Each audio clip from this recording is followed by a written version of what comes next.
Yes, everyone, you know what time it is. It's your boy Jack, joined by Dave and Ben here. What an IrishHotspur takeover. I'm so used to hosting these shows behind a camera, but I'm actually hosting this in person, everybody. Here we are, us three, nice and cozy. I think we're just going to have a nice little chat, you know, not too long or anything, but we're basically just going to be talking about everything having to do with Spurs. And let's be honest, a lot of the struggles we're going through as Spurs. A few questions. We like to answer the hard questions over here on the IrishHotspur, but we're getting the help from Ben G today. So Ben, thank you very much for helping us out today. And it's good to be here. I'm finally able to get my once a year sort of in-person discussion. I'm always doing this over a computer screen. I'm always feeling like I know you guys, but I never get to see you in person. Finally here, finally doing this. Thank you. No problem at all. Good to have you here. Although it doesn't really feel like my studio here because it's all green, white and orange. It's a bit of an Irish takeover here today, but loving every second of it. So welcome. We do like an Irish takeover, don't we, Dave? We absolutely love it. Everyone in the chat, absolutely big up the boys for getting the Irish flag and the logo up on screen. So I'm absolutely in love with it. But look, you know, myself and Jack are over here for the AC Milan game. Absolutely buzzing, and I cannot wait. So hopefully we can get the job done this week. Now, we're running things a little bit differently here, everybody. So what I would say is that I'm going to pull up the chat and I'm going to say hello to you guys. But we are going to kind of just get into this straight away because we want to make the best use of Ben's time here. He's given up his whole studio for us here. And we're also going to be able to still provide plenty of content throughout this week. But we do just kind of want to get straight into it. So I'm going to get to the chat a little later, but I'm just going to ask the first difficult question of the evening. And I don't know, maybe do I go to Dave? Do I go to Ben here? I'm going to go to Ben here, and I'm going to ask the question that we actually were just talking about outside. Spurs, I feel like, are struggling to score goals. Yeah. I kind of think it doesn't actually have much to do with the tactics, but plenty do. Plenty are thinking it's because of that too conservative, kind of boring sort of style that we seem to have at the moment. But I sort of am under the impression that it's more our strikers and our forwards just not really taking the chances. Where do you kind of stand on it? I kind of think it's a mixture of both, to be honest. I think that when you're looking specifically at the Wolves game, in my opinion, I thought that we did create chances, but I don't think they were as of high quality as maybe people would like to think. I think all the chances that we did have, the Kulusevski chance, Son's chances from outside the box, I mean, a lot of them were like tight angles or from outside the box, and they're not what I would call maybe high quality chances. They're good chances for the players that we do have, Harry Kane, Kulusevski and Son. We know they can put them in from those kind of angles and those kind of distances, but I wouldn't say they're like clear-cut chances is what I'm trying to say. But on the flip side of that, I think as well why we're not creating those big chances consistently is because they're underperforming. Kane's underperforming at the moment. Kulusevski and Son are definitely underperforming at the moment.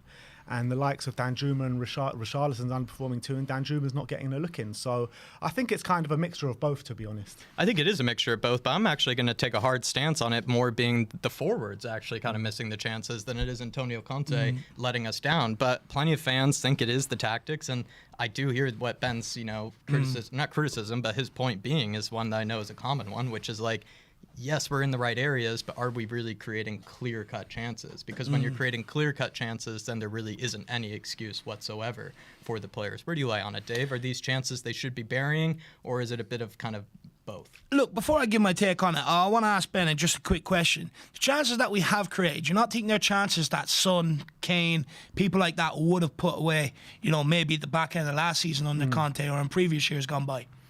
I would say yes, for sure. But when I say big chances created, I don't mean big chances for Harry Kane, Humanson, for Kulusevski. I just mean in general big chances in a game where you get a real clear-cut chance, not just a pop shot from 25 yards where you know quality is going to shine through when you have Son, Kane and Kulusevski.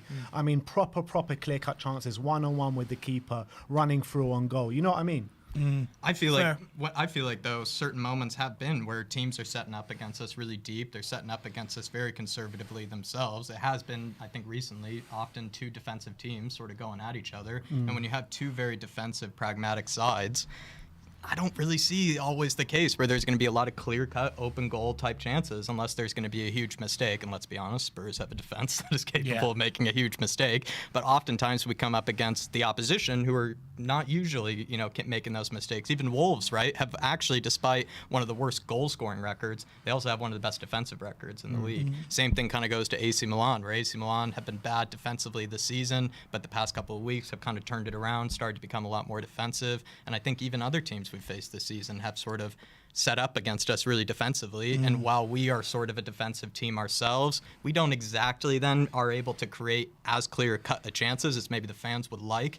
I, though, do feel like it's not entirely on Conte in that case, because I do see some good chances that have been spurned by the likes of Kane, the likes of Kulusevski, Richie just recently. We know Sonny, of course, has had moments where he probably could have done better. So it's not even just one person that I think is missing chances. It is kind of, I think, the whole team in general. I think a lot of those chances you talk about is it brings me back to my point. They're they're clear-cut chances maybe because of the quality of player that we do have. Yeah. But in the general rule of a game, that's not a clear-cut chance. Like a clear-cut chance for me is that Harry Kane header at the end at Sheffield United. That's a clear-cut chance. The Kulusevski chance at the beginning of the Wolves game is not a clear-cut chance for me. We only came so close to it is because the quality of player that we do have. So it's almost like the bias that we have, or at least I know I have, towards Harry Kane or towards Kulusevski or these players. I know they can do better, and so then I'm kind of treating them at that level, but I'm not recognizing kind of that these are more half chances. Or that's what I'm trying to say. Yeah. Look, go on. For me, I think it's two things. If you want me to be brutally honest, I think when you look at it, I think we've got a lot of players out of form and wanting to score that goal.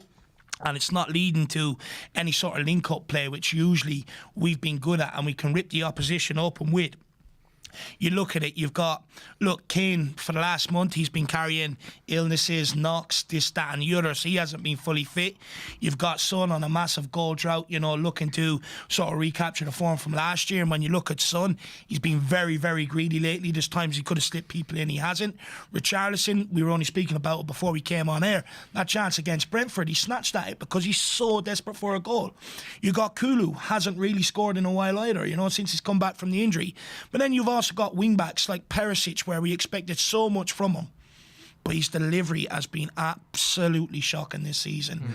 Emerson, he's come to good recently, but before that, again, Doherty was in there, or even Emerson before that, the chances weren't really coming from the wing-backs, so you don't really have anyone creating too much, so everyone's sort of trying to do it themselves, and because they're so desperate, they're stuck in that sort of set of ways. But also, Conte not signing that contract, whether it's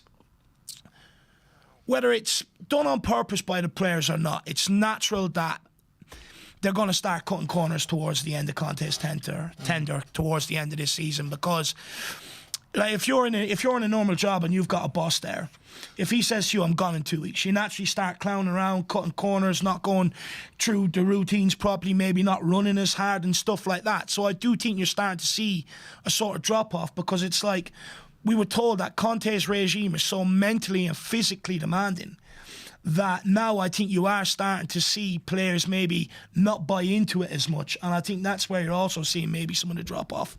What do you feel like, though, with creating those chances? Like you said, it needs to come better from the wide areas. It needs to come better through other players. Do you feel like, though, it's also some selfishness is coming into play here with some of the guys? Like you guys were talking about this earlier, where it seems like maybe a lot of people are saying the selfishness of a lot of players is kind of coming through. Do you feel like that's the case, Dave, that players are maybe just thinking more for themselves? Yeah, I don't think it's on purpose, but when you're not in form and you want to get that goal and you want to get that hoodoo off your back, you naturally, when you get that chance, you're sort of everything else that you know about the game goes, and you're just so focused on trying to create that piece of magic, trying to create that goal. And I think that's just where the selfishness comes from. I think it's actually coming out with desperation right now. And I think this maybe then leads us to what Dave was just bringing up there earlier, Ben, which is the like of the players maybe starting to give up on Conte. Are you starting to get that sort of vibe, maybe that certain players are maybe starting to think for themselves more, not as much thinking about what Conte wants them to do? They're starting to think about just maybe a more self-centered, maybe more kind of selfish approach. Is that starting to be the case, that they're not playing for Conte as much? And that could also maybe explain the lack of chances, and also maybe the lack of chances even taken. I don't think so, to be honest, because I'm actually looking at our performances over the last 4 games. Beaten West Ham, beaten Chelsea. We lost to Sheffield United with a much-changed team, albeit it was a disgrace, whatever way you want to slice it. It was a terrible performance. And against Wolves on the weekend just now, I thought we played very well for 45, 50 minutes. And Wolves made a tactical switch and completely dominated the game after that. So I don't think it's a situation of lack of players believing in Conte. I think the players are 100% behind Conte. I really do. Do you think they're all behind Conte though, Ben? Because I know after West Ham game, Ben Davies had to come out and say, they had to tell each other home truths. Apparently they were curling each other's hair. It got that heated, Ben. No. I really don't see it. When I look on the pitch, I see players that are playing for Conte. I don't see players, maybe apart from that Sheffield United game, maybe because it was the B team or whatever they like to call it. The B team have always let us down year on, year out, no matter who the manager is, let's be honest. So I think when you're looking at the core set of players, the first to 11 that you consider as first team players, I think they're all backing Conte, and I think they're all behind Conte. But I think my feelings on Conte, I don't know if we're going to talk about a bit later or a bit different to that, but I think the players are 100% behind Conte, really do. I also just wanted to add in on the creativity of goals quickly as well. I think last year and maybe for a while this season, teams were very happy to sort of let Harry Kane drop deep without sort of picking him up, because their mindset was the furthest away from goal he is, the better. But then they discovered he's got a passing range like De Bruyne. So now they when you look at Kane, every time he gets the ball, there's two guys on him. So and right now we're still always looking to go through Kane. There's no other real outlet for us. Like anytime we've tried to go into Son, he's just not strong enough to hold it up, or what we need there. Kulu, like I said, he hasn't really hit the ground running since he's come back from his injury. So I think we are struggling in that regard as well. That I think we have been found out that Kane, and other players either side of them can't do it. Yeah, but I don't think that's a lack of belief in Conte. It might be a tactical issue, it might be a confidence issue, but I don't think it's a belief issue, in my opinion. I'll be honest, lads. I kind of do think the players are slightly, maybe at least some of them are not playing for Conte anymore, and this is Who kind are of we talking about, do you reckon? I feel like maybe partially it has to do more with the defense. I think the defense is maybe showing less of the resiliency that they did last season, especially I think the likes, as we know, of Eric Dyer, Ben Davies, etc. They've even come in before for players and been able to do a job. I mean, how often have we... I haven't said it before, but I know the likes of Sanchez has been given that compliment where he's been able to come in for Romero, do a job for 1 or 2 games, but hasn't been able to do that this year. Can't really say the same with Tanganga. I think it's just also the inconsistency of certain players. Like even I'll admit it, like some of our midfielders have been inconsistent. You'll see Højbjerg kind of drop off a little bit after the World Cup. Then he kind of comes, I think back again. So I can't exactly name many specific players, I think maybe other than the defense, who have probably stuck around for multiple managers. And so those were the ones that would make me think if there were players maybe stop playing for Conte, it would probably be the ones that didn't play for previous managers, the ones that have kind of stuck around for some time. But this is where I'm a bit worried, is I very much back Conte. I've kind of been sort of probably a bit, I would say stubbornly, Conte in, but I am starting to see like a different side and a different sort of enthusiasm than I was before. But wait a second here, because you're talking about players like Davis, Dyer, Sanchez, right? But I feel like he's gotten the best tune out of Davies, Dyer, and Sanchez than almost any other manager has before. But now it feels like they're letting him down like maybe they have previous managers. I get that, but is that not just players reverting back to type? But then this is what I mean. If they're reverting back to type, does that mean maybe they're not playing for him as much? I think that you can get a tune out of, you can polish a turd. You can't polish a turd at the end of the day, right? And you can get maybe a good tune out of them initially and for a certain amount of time, but ultimately they're always going to revert back to type every single time. They've done it under every single manager. So I don't see why this is any different. I don't think, like I said, I think this is a quality issue. It's not a belief issue. These players are nowhere near good enough. Is reverting to type not going back to, what do you think about reverting to type? Is that different from not playing for your manager? Look, for me, reverting to type with some of these idiots, to be honest with you, they'd play so well for so long under a manager, they realise they can't do it on a consistent basis that we need them to do it. And then all of a sudden, they realise that the performances drop, the mistakes start happening, and they start blaming everybody else. Yeah. And look, for me, as soon as I seen Davies say after West Ham game, we had to tell each other some home truths in the dressing room. That to me shows me there's a split in the dressing room, a bit similar to when Jose Mourinho was here, because stuff like that also happened in his dressing room. And by the way, on the Højbjerg one that you brought up as well, I would say that I think it's a consistent thing we've seen with Højbjerg since he's come here. One game a week, he's absolutely brilliant. Once you ask him to play 2 games a week consistently, you see performances drop off, and that's exactly what we're seeing again now. I think it's more just me trying to throw in my man PEH, so I didn't have the bias thrown into there, because I am a big fan of the Viking. But it's just, for me, it feels like I agree with you. Like, in fact, I do think players are reverting to type, but the way I interpret players reverting to type is actually maybe them stopping playing for the manager, because like I said, I feel like Conte got the best tune I've ever seen out of Eric Dyer, especially at center back, because people will say maybe he was his best as a CDM, but as a center back, I think he was his best under Antonio Conte. I could probably say the same thing about the likes of Davies too. We practically saved Davies' career, it feels like, at Spurs. And then if some of these players, I don't know if really Højbjerg is a good example, but like I said, wanted to not come off as too biased. I feel like maybe if they're reverting to type, in my head, that makes me think then they're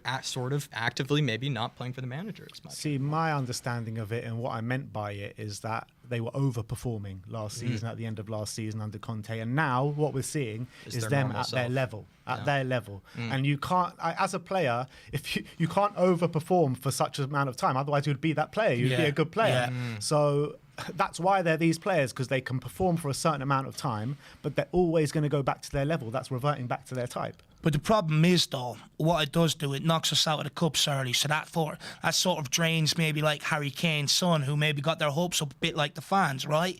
Then it also has a knock-on effect to the manager, because then people start questioning the manager the whole time. Oh, you got this wrong, you got that wrong, this, that, and the other. And the reality is, if you want to compete on all 4 fronts, some would say we don't, but if you're going to compete on all 4 fronts, you need a squad, you need depth, and you will have to rotate. But anytime we do that, it becomes absolutely costly. We're losing to teams that we should never, ever lose to. And it all comes down to hunger, desire, how much of a winner you are. And they let us down, which then lets the manager down. And then you sort of get these, maybe last year was the exception, but especially over the last few years, sort of them derailments towards the end of the season, where you end up with fans that are pissed off, not really interested, top 4, same thing again. And it's like, their derailments are causing huge problems, huge knock-on effects, and they're also a part of why we have to keep changing managers every 16 to 18 months, because they go, we don't want to spend the money on the crucial areas, and then the next guy comes in and he's expected to work miracles. And it sounds like what we're talking about maybe is a manager bounce sort of maybe wearing off, right? Is perhaps the magical spell, the polishing of the turd of Antonio Conte is starting to But it also comes back to creativity, though, just quickly, Jack, because in order to create a lot of good, clear-cut chances, you have to be able to have a good mixing of passing range out from the back. Like under Pochettino, we had Toby. He could ping it 60 yards onto your knob. You had Jan Vertonghen. He could play out from the back. He also had he could run with it if needed. You had 2 good wing backs who could get on the ball and get themselves out of trouble. We don't have that now. So the consistency of the ball coming out from the back line is it's not good. So sometimes it comes out, sometimes it doesn't. And then sometimes when it does come out, it's overhit. It's nowhere near them. It's stuff like that. So it affects how many times these forward players get on the ball, the midfielders get on the ball, then to really try and make stuff happen, because the quality of the ball, if you want to play modern day football, now the quality of the ball out from the back has to be spot on 9 times out of 10. I'm actually going to have to move on, I think, into our our future topic about Conte, but I just want to welcome some people in. Jason Bell, JS, hopefully you're keeping well. Amy Carsatera, you absolute legend. CCH, Reload, Triple X, hopefully you're keeping well, my friend. Phil P is in the house. Good to see you, Phil P. We also have Sugar Pebbles, Titzo, CCH, David Maposa, so many more. I think I saw a KPV in there as well. Tango Bin Al-Sheed and Killian Gubens, Debatum Duda as well. And then Philly, not from Philly. Good to see you in here. And Philly 2109. So many in the chat. Not kind of the way we normally run it. We have taken over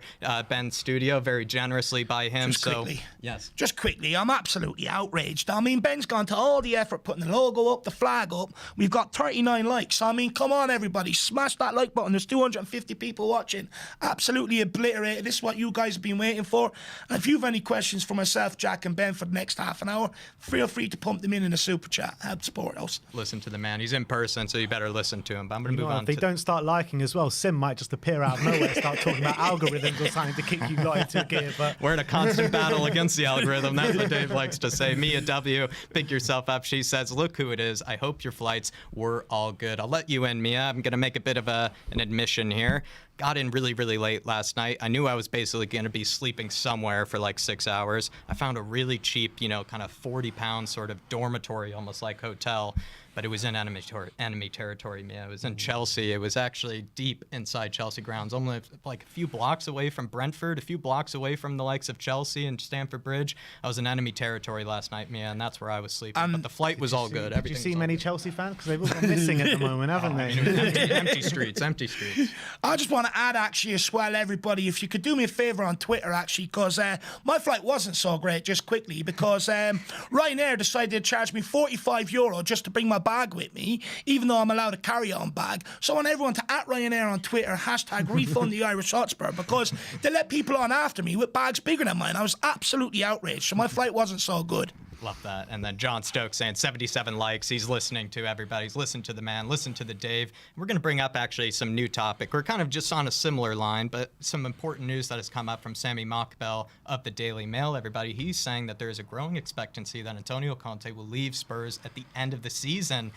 I feel like it kind of connects back to what Dave was saying. Maybe Conte not signing that new contract, not maybe getting that extension. Is that coming back to haunt him now? Because his sort of reluctance to do so, perhaps for good reason, let's be honest, with the ownership, but maybe his reluctance to re-sign that contract has now led to maybe him not probably going to be given one at the end of the season. I think it's a massive problem, that Conte is not signing a contract or there's no contract on the table. I don't know whether it's we haven't offered him one, he's refusing to sign it, whatever it may be. What's your gut feeling? Why didn't it happen? Is it coming back to haunt him? I think that he wants to make a decision at the end of the season, and that's not good enough to me. I think for me, we need a clear vision of what we want to do in the future, not just for next season, but the next 2-3 seasons. We need a clear vision in place, and how are you supposed to do that without a manager that's going to sign on for the foreseeable future?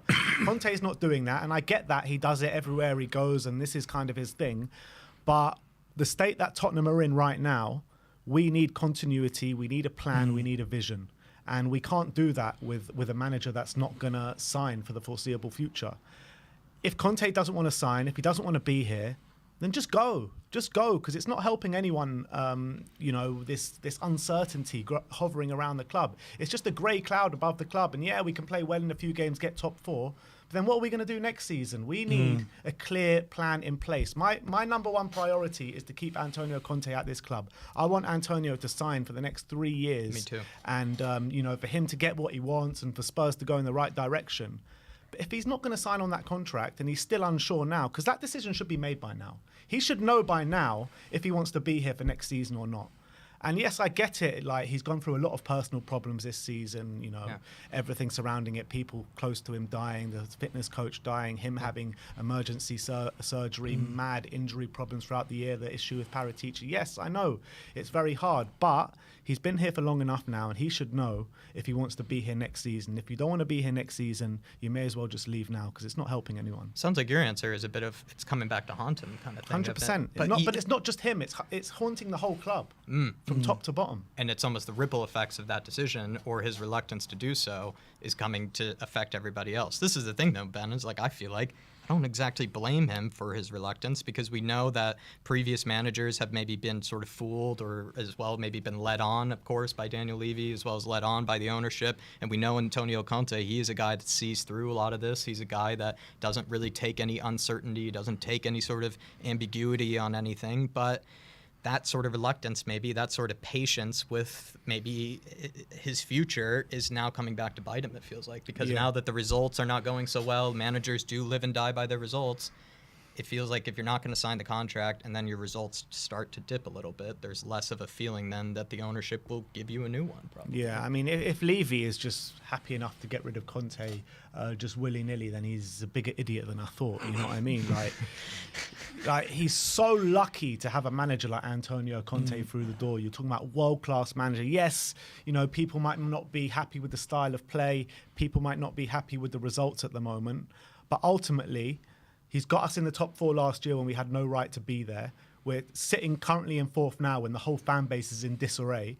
I mean, things aren't so bad. He's actually doing his remit at the moment, and don't think for 2 seconds that the next manager that we bring in isn't his remit's not going to be top four, because it is going to be top four. Antonio Conte is the only manager that can probably surpass that if he gets what he wants to actually, you know, overachieve with the football club. This football club's aim is only to get top four, right? So Antonio Conte is achieving that with Eric Dyer and Ben Davies at the back. Name me another manager that is going to do that consistently with these kind of players at the back. It's not going to happen. And when you're looking at the squad, the way it's building now, I actually think we're very close to seeing a fully fledged Antonio Conte team. When you're looking at the team now, when you're looking for next season, Udogie on the left, Porro on the right, Romero right centre-back.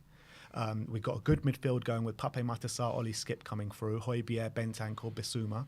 On the right-hand side, Kulusevski, left-hand side, Heung-min Son, up front, Harry Kane.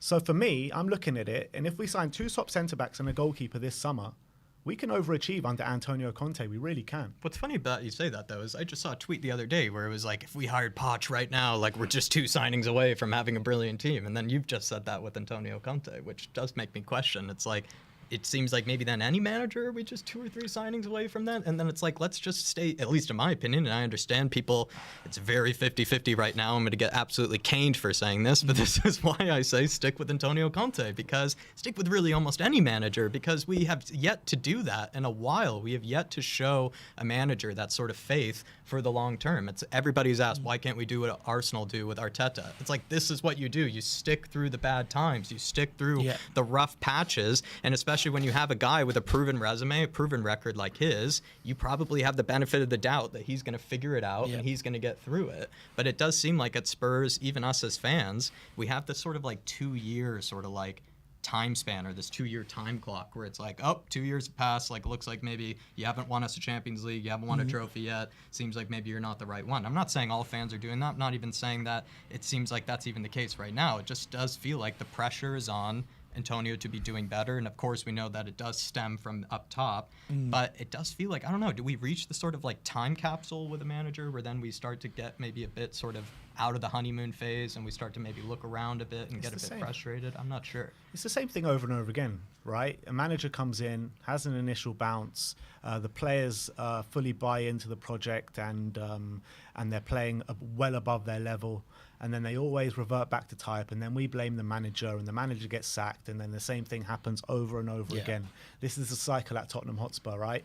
So, in my opinion, what we need to do, and I think you'll probably both agree with me here, we need to rip out what is the curse that let us down time and time again, the players, back a manager to the fullest extent, give him the time that he needs, and we'll see the benefits, we'll see the rewards. Look, I don't think you can ever really judge any manager really why there's certain players, certain culprits still here that have been led to our downfall time and time and time again. You know, every manager's going to come in and ultimately suffer the same fate, because, you know, the questions are, well, why does he keep picking them?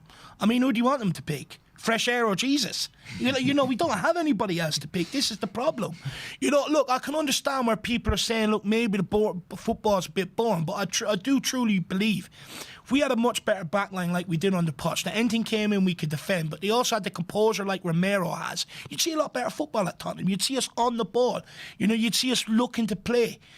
We don't see that right now because, look, although Ben Davies had an alright, well, people say alright season. Not happy with his words over the last I've seen today. Really pissed off with them. But, you know, like, he's just not good enough on the ball. He's very inconsistent. Dyer, very, very inconsistent on the ball. Sanchez, if he comes in, very inconsistent on the ball. It's nowhere near good enough. Then you've had Hugo Reis back there who, look, the guy has zero ability on the ball. Absolutely zero. And if we want to get into this modern way of playing, you've got to have a number one goalkeeper who can also distribute as well, right? Because then you're not always looking for short passes into the back line, because you can go out, bypass that into the midfield, into a Højbjerg or a Bentancur, tell them to free themselves up and look for the option, and that way you're bypassing the opposition's forward line. You already took some of them out, and you're in. You can get turned and go at them. So I do believe we can play a lot better football if we just continue to back Conte. What is his reluctance coming to bite him now?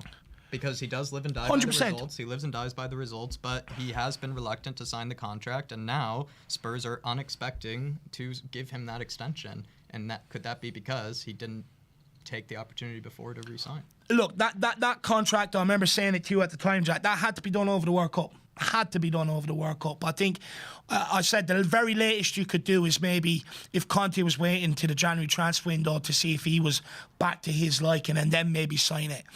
But, I was only saying a few weeks ago, Jack, it's just natural that people start cutting corners. It's just natural that people don't try as hard because he's not there anymore. It's just natural. Whether they mean it or not, it just seeps in. It's a natural human behaviour. And what can you do? And I do think, I do think it has affected the squad some bit because, how many of them want to go through that defensive work that we make them do? How many of them really want to do that? That takes a lot of concentration, a lot of time without the ball, a lot of shifting, needless running, this, that, and the other. People start cutting corners.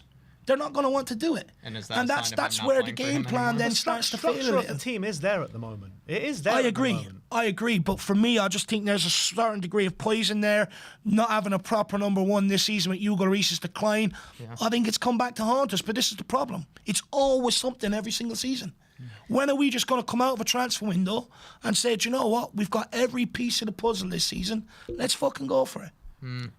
I wish it was like that, but honestly, we're Spurs fans, so I'm looking forward to the day that we can't say that. Dan Coys with a super chat. Pick yourself up, Dan, saying, so gutted I can't get a ticket for Wednesday. Great to have you guys in the studio and here for the match. Come on, you Spurs. Come on, you Harris Army. Boy. I know Dan goes to plenty of the games, and I'm sorry we're going to miss you, Dan, but I do hope we can meet up maybe if you're around. I'm going to be hanging out with some people tomorrow night, Dan, if you want to meet up with, I know, Brad Matthews. Plenty of people are going to be meeting up, so would love to keep in contact with you, Dan. Feel free to email Dave or I and just get our WhatsApp, and we'd love to see you, my friend. But also, I know Benji got a ticket, late ticket to the AC. I got a ticket. Me and Simmer will be going to the game, so very much looking forward to that.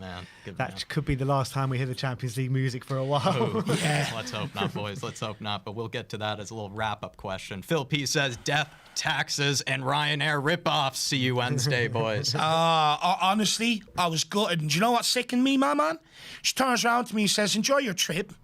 What, 45 minus 45 euro? That's a great start, isn't it? Yeah, I'm really on a great mood to enjoy it. Oh, absolute. Oh, don't get me started. I'm still livid. Not a good way to start, Mr. Phil P. Phil Coys, you absolute legend. The Phil Army is strong tonight. Member for 7 months. Fan show member. He says, a studio suits you both. Spurs need to turn up on Wednesday night because, by God, we need it. I don't think these players can execute a Conte system, in my opinion. Pochettino he's feeling like maybe there isn't that structure right now. Maybe there isn't that sort of convincing piece there. There's a big split in the fan base at the moment. This is what I'm saying. I walked into Wolves in the Molineux at Molineux. That's the name. Fans were singing Maurizio Pochettino, and that's interesting. I didn't even know that. Actually. Well, Ben, you said you see the crux of something here. Maybe put to the fans out there exactly what you see. I mean, when you're looking at it, right, like. We've had so many problems this season, and I'm looking at a team maybe in the top 6 that if they had the same problems as us, would they still be where they are right now? I look at Arsenal, no chance. I don't even think they'll be in the top 4 if they had the similar problems that we had right now. Man City, probably because they're Man City and they got plenty of other teams. But I think that's probably the only team that you can look at and say that if they had the issues that we had, they would be where they are right now. And when you're looking at Tottenham, where do you think we would be right now if we didn't have any these big injury problems, all these issues? Because I think we would be. Yeah. Maybe not favourites in the title race, but I don't think we would be miles off, maybe 5-6 points off, something like that. So it is the hindsight of the season, I would say, is that when the season ends, people will look back at some of the games that we lost. And then if you were to look at the bench, if you were to look at the players that weren't on the pitch on some of those days, you do have to look at it has been a season plagued by injuries. But then the criticism comes from, it's like, well, you have to know that you play this many games. It is going to be an injury-ridden season sometimes, and you have to prepare well in advance for it. And that comes through the transfer market. That comes through the spending. But also, I think you have to still look at it like at one stage, like we're missing Bentancur and Basuma, like 2 quality midfielders. Like that is not an easy situation to be in. First half of the season, we hardly saw Romero. First half of the season, we hardly saw Kulusevski, you know. Or Richarlison. Or Richarlison. Well, Richarlison was playing instead of Kulusevski at times. Son completely off the boil. You know, we've had big problems with injuries this season that other teams just haven't had to contend with. Liverpool have had to contend with it. And look where they are, you know. They're just about getting up there now. They were sitting in mid-table throughout the whole season. So I think people just need to look at it objectively as a bigger picture instead of saying, oh, this game was shit, this game was shit. Like, yeah, fine, they were shit, but there's reasons why they were shit. It's not just because of the manager and the tactics we play. There's been situations, circumstances surrounding Spurs all season that have clouded us. Yeah. There really has been. And when you're looking at the actual team and the players that we've brought in since Paratici has come in, the recruitment has got 100 times better since Paratici has come in. Look at the quality that we're bringing in. Cuti Romero instead of a Joe Rodon. Yes. Kulusevski instead of Lucas Moura. You know, these kind of players, you know, quality players. Bentancur, one of our best players this season. He's just out for the rest of the season. Yeah. So, look, we've had things just go from bad to worse as the season has progressed. And we had a fit squad for 1 week this whole season when we beat Manchester City. And then straight after that Man City game, we got it all again. So we've been desperately unlucky. I don't need to make this about the Don, but I completely agree with you. I mean, just quickly, it's just the difference levels have always shown to me. It's like Steve Hitchen had 2 opportunities to bring in a center back. I actually think both directors of football have been criminally underserved by funds available to spend for the defense. It's something that I actually sympathize for both directors of football. They didn't have a lot to spend on the defense, but Steve Hitchen bought in a Joe Rodon and he brought in a Davinson Sanchez, 2 players that we have been very eager to get rid of from the very moment they got here. Romero, the only center back he's really ever brought in, apart from Longley, basically the best center back we've had since Toby and Jan. Exactly. It speaks to Paratici's record. But what I would say, though, is Ben Kaufman. Can you give him a bit of a introduction here, Dave? Can you smell what the Kauf is brewing? There you are, brother. And then we also have Michael in the house saying, feels so strange to see both Jack and David on one screen from one camera. Big up my brothers and big up Ben, the GOAT. He's the reason this is happening right now, Michael. He's decided to let us take over. He's having us basically run the Irish Hotspur from his own house. It's having, us basically come into his place, cook ourselves our own dinner and everything and serve ourselves. It's quite nice. It's quite generous and just shows to the top man that they are over here at We. But also, I would say, with your guys' support out there, me and Jack can have all this one day. Exactly right. And also, even with the support that we've received so far, the reason I think we are here right now in the first place, having this conversation too. Where's the studio going to be, in Ireland or New York? Jesus. Is there a mid-Atlantic island that we can? Not sure. I'm not sure.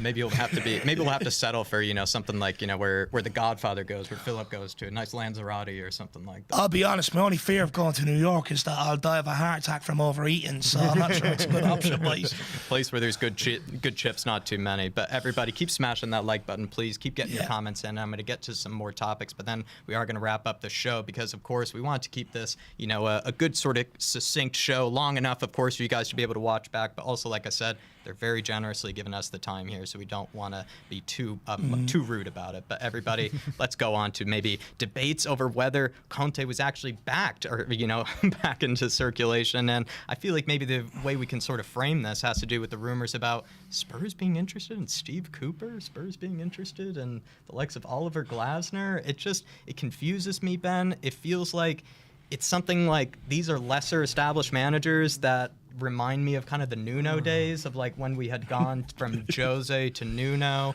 I'm a bit worried right now because we're being linked with these guys. The reason I think we're being linked with these guys, Ben, and this is where I'm going to let you in, is it feels like the argument against Conte has commonly been like, well, if he wasn't Antonio Conte, he would have already gotten sacked by now with how much money he's been given. Like, if this was Steve Cooper, he would already have gotten sacked. If this was Graham Potter, he would have already gotten sacked. Whatever no-name manager would have already gotten sacked. Is that a valid argument to make, basically? Like, if it was an Oliver Glasner or a Steve Cooper in charge right now with $150 million over the summer, would they have already been sacked? There's a strong case. I mean, probably not, because their remit is top 4 and Conte's delivering. So that's the fact of the matter. Conte finished in the top 4 last year, actually. Currently in the top 4 right now. So what reason does he have to sack them? Good backdoor answer, actually. I like that, Dave. What do you make of that counterpoint, actually? Look, I do. And what do you make of that question I make in general? Let's be honest. It's a certain stick that people like to beat, myself with, and plenty of people who have backed Conte. It's like, well, if it were Steve Cooper in charge with $150 million, if he got Richie in through the door, if he got Romero through the door, if he got these guys in, I mean, would he have stuck around as long as he has? No, he would have been sacked. They just don't have the history that Antonio Conte has. They don't have the trophies that Antonio Conte has on his CV, so they would have been sacked. But look, as far as... Are we overvaluing the CV then? Because then that's what I'm trying to get to the bottom of. No? No. Only at Tottenham do we look at a manager that's lifted trophies and say he's not good enough, or ask him to change his ways, tell him he doesn't know football, this, that and the other. Only at Tottenham Hotspur. You know, we don't even respect the fact that the guy has done it elsewhere. Now, look, the problem is I do think he's been back to a certain extent, to a certain degree. But as Spurs fans, the players that are still there that have come back and haunted us, we know they have to go. We know they do. And you look at that back line especially, the only investment since Toby and Jan across that centre-back has been Joe Rodon and Romero. And Langley on loan. That's it. No. And every manager has died by it. You got to ask yourself, and this is a point I keep making, we've had 3 defensive managers since Pochettino. That's calculated. They know the back line's not good enough. They know how much a good world-class centre-half costs nowadays. They don't want to spend the money. So they bring in Jose Mourinho, best defensive manager in world football. Bring in Nuno, one of the best defensive managers in the Premier League at the time with Wolves. And now they're bringing in Antonio Conte, a bit more pragmatic way of looking at it. But ask yourself why. You get better defenders. I mean, Antonio Conte and Jose Mourinho can't be bad managers. But at Tottenham, we labelled them as bad managers. Or even they can't have forgotten how to coach a defense. They can't have forgotten how to make a good defense. Well, it's not only that though, Jack. I mean, Antonio Conte never came knocking on Tottenham's door and going, I need Moonhead. I need him. You know, Jose Mourinho has since left. He's never come back and said, you know what? I need a bit of Davies. You know, do you know what? Give me Bambi on ice. I need him in my back line at Roma. They haven't come back looking for them. He did say he can make Dyer into the best centre-back in the world. But they have to say this. They have to say this when they come in. I know. This is the embarrassing thing about it. Like, when I see it, I'm like, come on, guys. Come on. Come on. You know, but at the end of the day, I know why they do it. We've all been in dressing rooms. You know, if you've got a guy there with no confidence, even before games, like, you know, if you're in a team and the left back hasn't turned up and you've got a guy with 2 right fucking feet who's useless, you stick him in at left back and you big him up. You tell him he's a good player, he's done well in training, even though you've had to hire another guy to go into the hedges and pick out the ball that lump he's kicked in there. Yeah. They have to do it. It's about dressing room dynamics. These sort of things you have to understand. Feels like maybe when you're first signed to Spurs, it's within a certain amount of weeks you have to call Eric Dyer world class. Then literally, that's what Daniel Levy puts in the contract. Yeah. You have to say Dyer's world class in the press in the first 6 weeks. It's embarrassing. Harry Kane on free kicks. Dyer needs to be praised as world class. Oh, that pissed me off on the weekend, man, with that free kick. Because after that free kick Porro took, I promise you, that free kick that Porro took is the best free kick we've seen at Tottenham since 2017. Since 2017. And I don't know if they showed it on TV, but the free kick gets given, Porro goes straight away, picks up the ball. Sonny comes up to him and tries to take it off him. He puts the ball behind his back. He's like, no. You're not taking this. Then Harry Kane comes over to him and Porro's like trying to just moving him away. I love that. Porro puts it down, smash it against the bar, and I don't know if it was Iggy or Barry were saying to me at the ground when the second free kick get given, something's got to be said to Porro at half time, because when the second free kick came, Porro goes away, picks it up, and then Kane comes up to him and he gives it straight to him. Oh, my Lord. It makes you convinced then there's got to be something in these contracts. As much as we love our Big H, Dave, maybe it's true. Maybe it is true.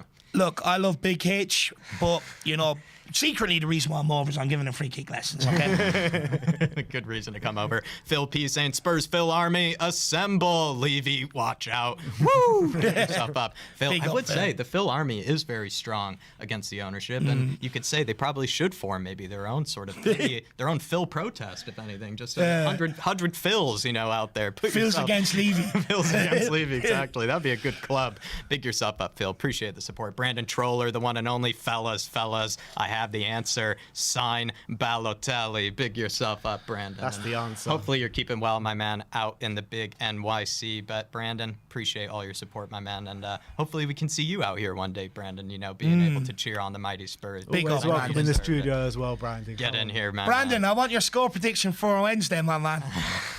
And then he also says, how would you feel about company? Spurs' Arteta. He's doing some good work over at Burnley. I would say it's kind of looking like he could be one of the new sort of disciples of Pep, but I don't know if I want company. He's looking like a Pep disciple, though. He is looking like a Pep disciple. We've got Antonio Conte at the club. We're talking about the Nottingham Forest manager Steve Cooper and Vincent Kompany, first year in management. Like, what are we doing with our lives here as this fan base? My soft spot for Burnley is maybe being exposed. Conte here. We got and if anyone, and when Antonio leaves, it's Poch that's coming in anyway. So all these managers' names is just white noise to me, man. Honestly, I wouldn't be surprised to see Susan Boyle's name on the list soon. Brandon, I'll support you. I do think Kompany's doing some good work over at Burnley. I have a soft spot for them anyway. By the way, if you're looking for Spurs' Mikel Arteta, I'd much look at Michael Carrick, by the way, than Vincent Kompany. Right. He's doing a pretty good job, so I heard. That's right. Good. Keep an eye on him too, Brandon. Pick yourself up in that DJ Kenny, the one and only. It's no longer a sport. It's entertainment with a large cash reward. Players and managers are just as much to blame. No passion to the paying fans or the sport that pays them. Greed is the bottom line. DJ Kenny, I'm going to kind of ask you this, and I was talking to Dave about this today.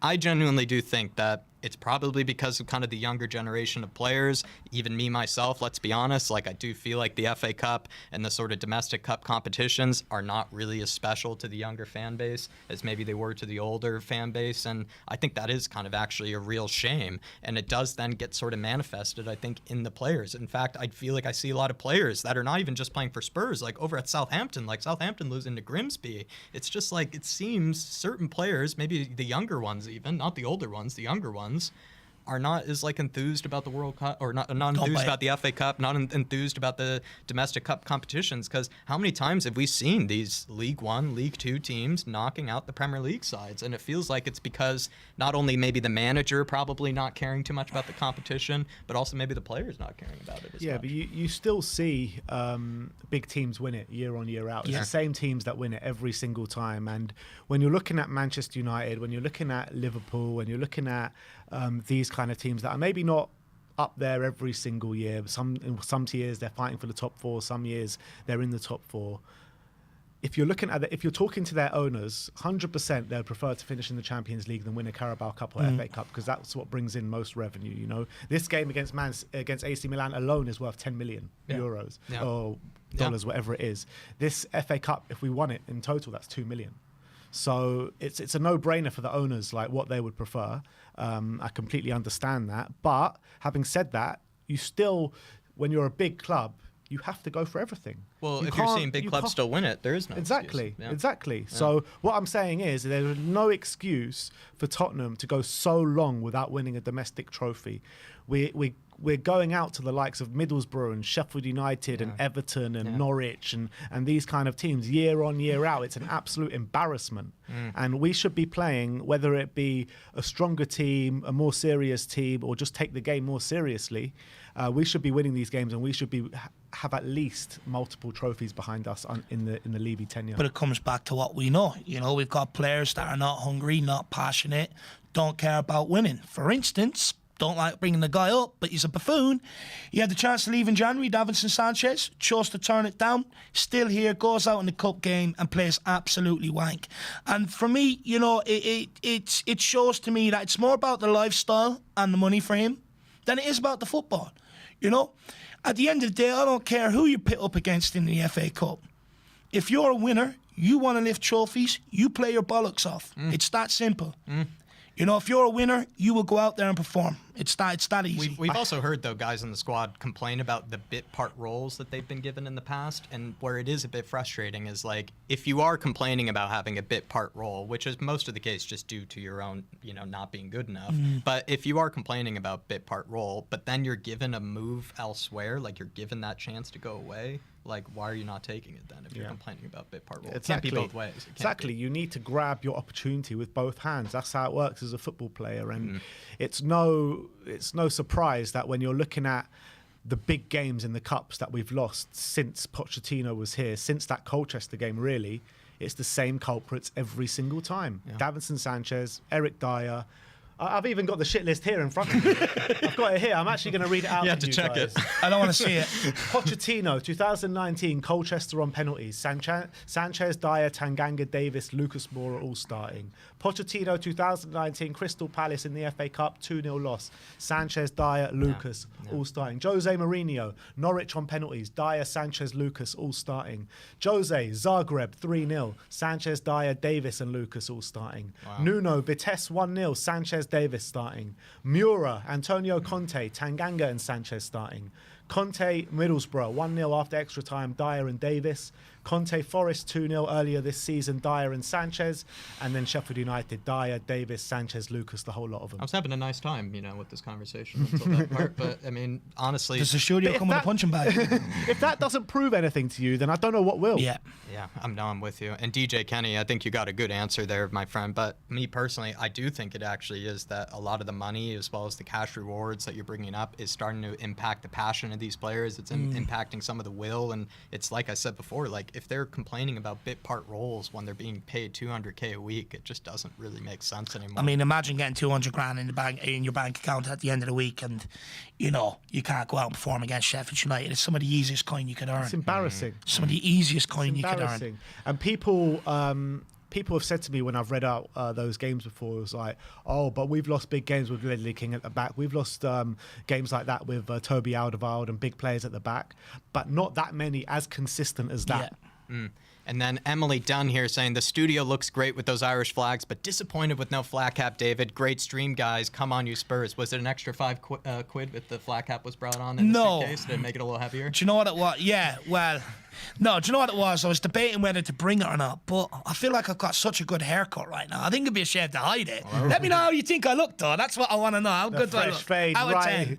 Right for the South Stand, you know what I mean? Ready for the South Stand. Normally complimenting Big H's hair, but he's here to compliment his own, and especially it's because the missus has brought up no flat cap being brought. I must be honest, I think that was a mistake. They go to the same barber, him and Harry Kane. You see that's trim. Yeah, it's smooth, isn't it? Smooth. You see Harry Kane rocking this soon, black hair and all, he'll dye it. I think it's more that I think it's David seen at Harry Kane's barber's dumpster. I think that's where David has been seen. But THFC till I die, brilliant stream, guys. Big yourself up, Dermatron, and you'll be seeing plenty of the Dermatron this week as well. He's in the big London. Big yourself up, Dermo. And then also Jory's in the house. Now this is the best Spurs lineup in an age. Big yourself up, big up the Joracle. Good to see him in here. Come on, Jory. I hope he's keeping well. And honestly, Jory, it feels like we actually have done you a bit wrong today, because normally when it comes to this back line, he usually has a very good car metaphor that he's usually able to use for us. But unfortunately, we didn't use that for him. But Jory, maybe next time when you're here, you'll be able to get that car metaphor. Ferrari at the front, Micro at the back.